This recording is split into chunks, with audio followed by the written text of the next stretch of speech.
Correct Meena. Already மனோ முத்து உண்மையை சொன்னதுக்கு அப்புறம் அவர் ஆனஸ்டிக்காக தான் டீலர்ஷிப்பே கொடுத்தாரு. அதெல்லாம் யோசிக்க மாட்டான். அவர் வந்து திட்டத்துக்கு மட்டும் தோஷம் வரும்.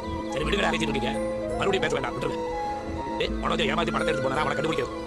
வந்துங்க ரெண்டு மூணு தூக்கு வச்சுட்டு அதை வச்சு தேடி பார்க்கணும். பிரச்சனை கரெக்டா முடிவு. ஏய் நம்ம இருக்கேன் சீக்கிரமா மாட்டோம். நான் விசாரிச்சு என்ன விஷயம் சொல்லுங்க. நம்ம கிளம்புறோம். ஐடியா கொடுத்தது நீதானா? அத்தை அடுத்த வாரம் ஏதோ சென்னையில புயல் வரப்போதான். அதுக்கு எனக்கு அளவுக்கு நிலைமை ஆயிடுச்சு. இப்போ வாடா. ஆண்டி நான் என்னடி பண்ணேன்? பேசாத.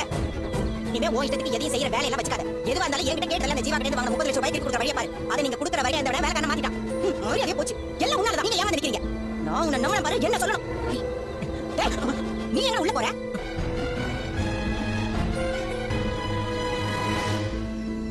கையை விடுங்களா?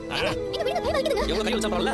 என்ன சொல்றீங்க எனக்கு புரியல. நான் இது வரைக்கும் அம்மா உன்ன மட்டும் தான் அப்படியே பல பேர் சேர்றீங்க. உங்க சின்ன சாங்க எல்லாம் பேசிட்டு திட்டல கதை ஒரு மாதிரி இருக்கும். என்னடா நீ கதை எதுவுமே சொல்லலையே. ஆனா ரோஹிணி கதை இல்லைனா இனிமே அந்த பழக்கமா போகுது.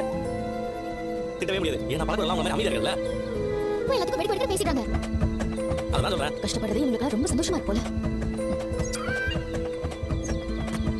சாய்க்கு சொல்லி ஏதாவது தெரிஞ்சதா? அப்பா சொல்லி நான் விசாரிக்க போறேன். அதான் சரி ஆரம்பிச்சு ஒருத்தவங்க போலாம். அவர் யாரு? அவர் அட்ரஸ் என்ன? எல்லாம் விசாரிச்சு கச்சிச்சு. ஆனா நான் போய் விசாரிச்சு செய்யாது. அன்னைக்கு தான் போணும். நானா? ஆமாங்கண்ணா.